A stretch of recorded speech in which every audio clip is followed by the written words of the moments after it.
introduce them first. So the next speaker is Vijay. He is a thought worker with 6+ years of experience in testing. And Vijay specializes in testing software within the context of agile development methodologies. He likes to evangelize the value that skilled software testing practitioners can bring to multidiscipline development team. Pairing with him is Supriya. She has been part of ThoughtWorks for the past 2 years and ever since played a key role in the successful delivery of projects. Her interests lie in exploratory testing and test automation, and she loves to keep herself up to date with the latest technologies and testing trends. So I'll hand over to them and continue with it.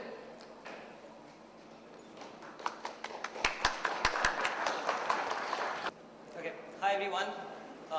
Is my voice audible enough? Sure? Okay.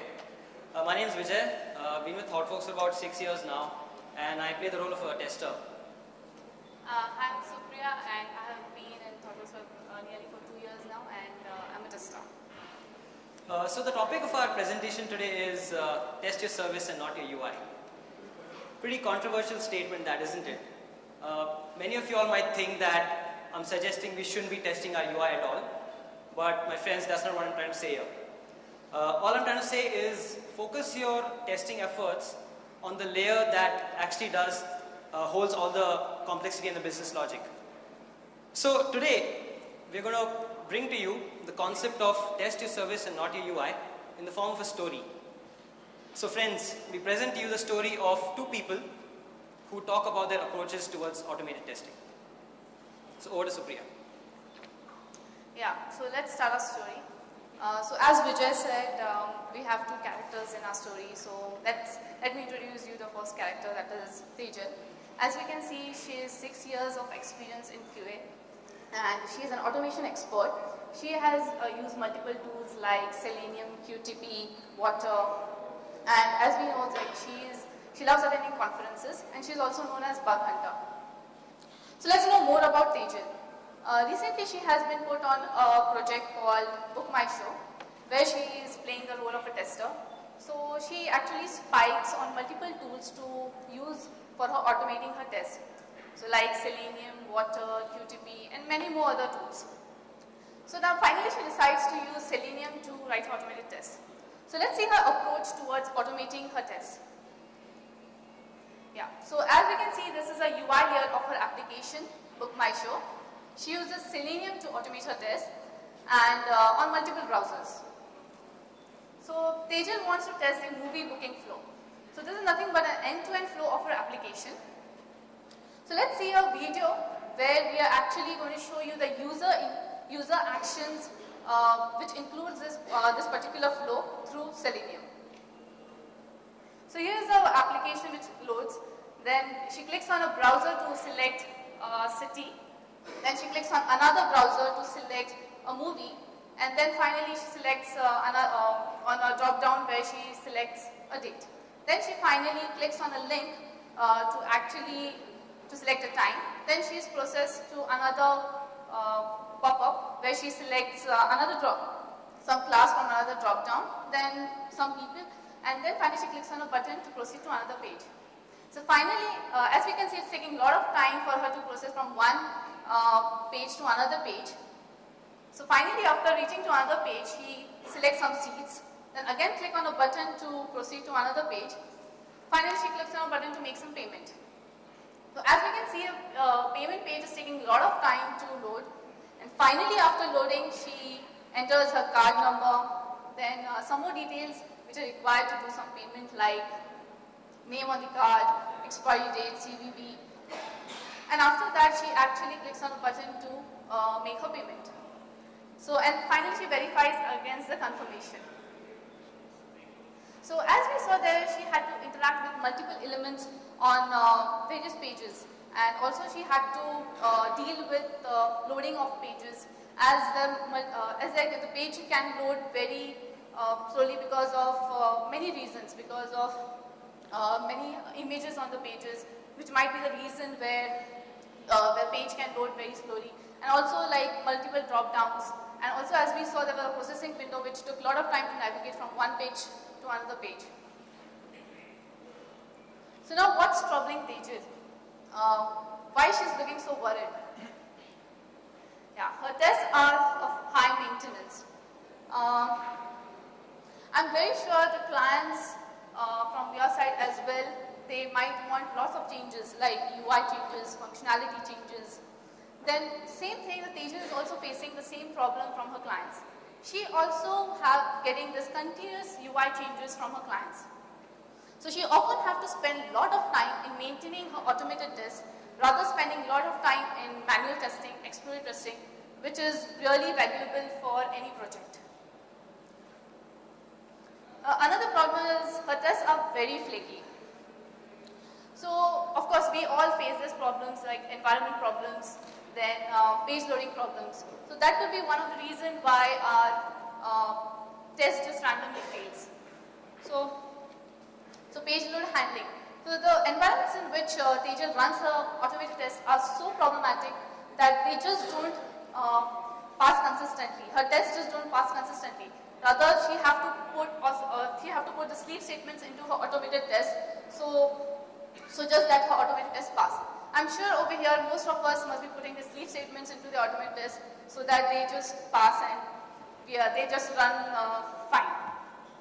And to add to it, we have this application Ajax behavior which adds to her test to randomly fail.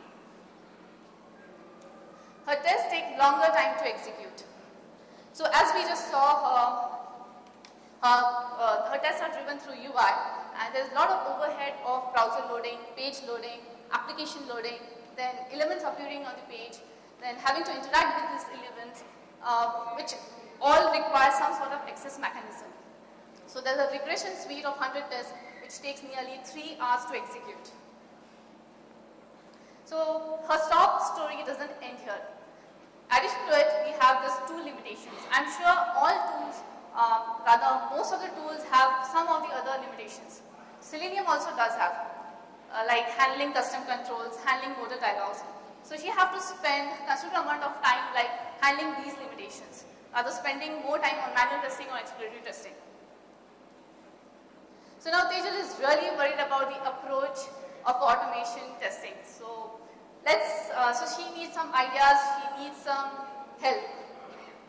So here she hears about this conference, vodQA happening in Pune and she plans to attend it. So there she meets Ram, where she explains to him her sob story and all the problems she faced during her testing. So let's meet Ram. Ram brings along 8 years of experience as a QA and he's an automation expert and he's used various tools, both commercial and open source, which include Selenium, QTP, Water, Fitness, etc. And the best thing about Ram is that he loves to try new things. So on hearing Tejal's sob story, Ram decides to help her. But before helping her, he wants to understand the architecture in which Book My Show was built. So Tejal goes on to explain that the application basically consumes certain services through a service layer, and this service layer talks to the DB through a database layer. So on listening to that, Ram asks Tejal another question, and his question is, where does all the business logic reside? So very quickly, Tejal says that all the business logic resides in the services. So Ram tells himself, man, this is an SOA model. All business logic resides in services. Awesome, that's fantastic. So then he goes on to tell Tejal that if all your business logic resides in your services, then why drive your test from the UI? Instead, why not create a regression suite of tests at your service layer? In addition to that, he tells Tejal that it's not enough to only test at the service layer. He suggests to Tejal that you need to create a suite of smoke tests, a suite of automated UI smoke tests, which run at the UI level. So these smoke tests basically act as a fail-fast mechanism for the developers and the team so that the devs know for sure that they haven't broken something in the UI. So on listening to this, Tejal kind of buys the idea, but she's not entirely convinced. And she hasn't really seen what a service test looks like. So she requests Ram to write some pseudocode of a test, of a service test. she's never seen a service test in action, so Ram decides to write some pseudocode. So what you see here is 4 methods, basically: search, movie service, select seats, make payment, and verify confirmation. So Ram basically writes 4 methods which are nothing but methods to services, which in turn translate into a service request. And all he's doing is pass certain parameters to those service requests in the form of method calls. And what he's expecting from the first service call is a response in the form of available seats. And he uses that response as parameters being sent to his next service request, which is in select seats. And if you see in the third statement, he passes in details like card number, card expiry, and PIN to make a payment, and finally he verifies a confirmation. So what Tejal's approach would have taken 5 to 6 pages, 5 to 6 workflows in order to achieve a booking flow, Ram's approach would have just taken 4 method calls, 4 service requests, and he would have achieved the same flow. So again, on listening to this, Tejal is slightly getting convinced, but she's not sure of the benefits. She doesn't know the cons of this approach as well. So then Ram goes on to explain what are the benefits of this approach. So the first benefit that comes to Ram's mind is that service tests take shorter time to execute. Now, why is that? Service tests do not require browsers to be loaded. It does not require applications to be loaded. It does not require elements to be loaded on the page. It does not have to wait for elements to load on the page. A service test is nothing but a service request and a response, and basically verification on those responses, or using the response to make the next service request. So a service test is devoid of elements. It does not have to worry about writing complex locating strategies or locator strategies in order to interact with elements on the page. It's devoid of all these elements. And the next important bit is that service tests run at the HTTP layer, which means that these tests run really, really fast. Moving on to some other benefits, Ram mentions to Tejal that service tests do not require a tool per se. All service tests require is an IDE. So typically, when we drive tests to the UI, we require a tool which has an automation engine, which basically acts as a bridge between your test and the application under test. But in the case of service testing, we do not require that tool. All we need is an IDE to basically make a service request and work with a response. So the concept of tool limitations does not really apply out here. And besides that, it's not only enough to write a test, you should be able to run the test as well and execute the test as well. And you can use any XUnit framework to execute and run a service test. And typical examples of XUnit frameworks are NUnit, JUnit, TestNG, etc. Another important Ram wants to bring to Tejal's notice is service tests are low maintenance. Now, how's that?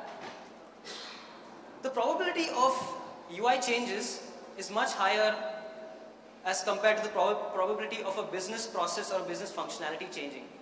As Supriya mentioned, in Tejal's case, the business was constantly asking for UI changes, which meant that she had to spend a lot of time maintaining her test. She had to spend a lot of time tweaking her test to accommodate for the change in the UI.